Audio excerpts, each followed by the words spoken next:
मैं आदित्यनाथ योगी ईश्वर की शपथ लेता हूं कि मैं विधि द्वारा स्थापित भारत के संविधान के प्रति सच्ची श्रद्धा और निष्ठा रखूंगा।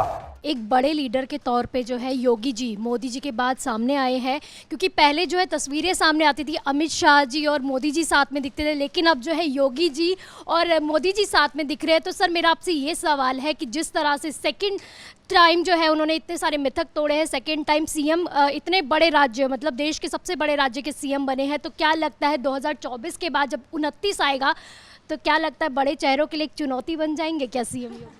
देखिए, ये एक बहुत ही फ्यूचरिस्टिक सवाल है, लेकिन आज के इस वीडियो को आप ध्यान रखिएगा 2029 में भी या 2026 में भी प्रधानमंत्री मोदी उस तरह की राजनीति में बिलीव करते हैं जिसमें वो देशमुख साहब को फॉलो करते हैं कि 75 साल की उम्र हो जाए तो आपको राजनीति से संन्यास लेना चाहिए। इसलिए उन्होंने कई सारे वरिष्ठ लीडर्स को भारतीय जनता पार्टी के उनको सिर्फ उम्र के नाम पे कि चूँकि आपकी उम्र ज़्यादा हो गई 75 साल, अब आप इन सब चीज़ों को छोड़ के आप बाकायदा एक उस आश्रम में जाएं, जीवन में सुकून पाएं।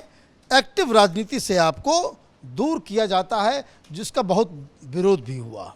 अब प्रधानमंत्री मोदी 2026 में 75 साल के हो जाएंगे और मैं अभी से ही प्रिडिक्ट कर देता हूँ, प्रधानमंत्री मोदी वो प्रधानमंत्री रहते हुए इस्तीफ़ा दे देंगे।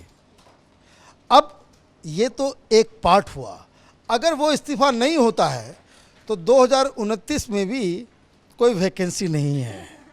ये समझ लीजिए कि अगर वो खुद से त्याग नहीं करते हैं तो 2029 में भी वैकेंसी नहीं है। अब अगर वो इस्तीफ़ा दे देते हैं तब होगा ये कि फिर कौन बनेगा। भारतीय जनता पार्टी एक स्ट्रक्चर्ड पार्टी है, आरएसएस का बहुत ही प्रभाव रहता है, तो उस वक्त ये तय होगा कि कौन होगा।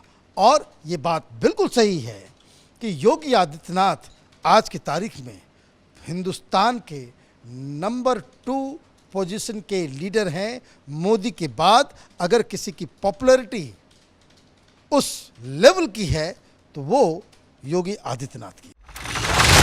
मैं आदित्यनाथ योगी ईश्वर की शपथ लेता हूं कि मैं विधि द्वारा स्थापित भारत के संविधान के प्रति सच्ची श्रद्धा और निष्ठा रखूंगा।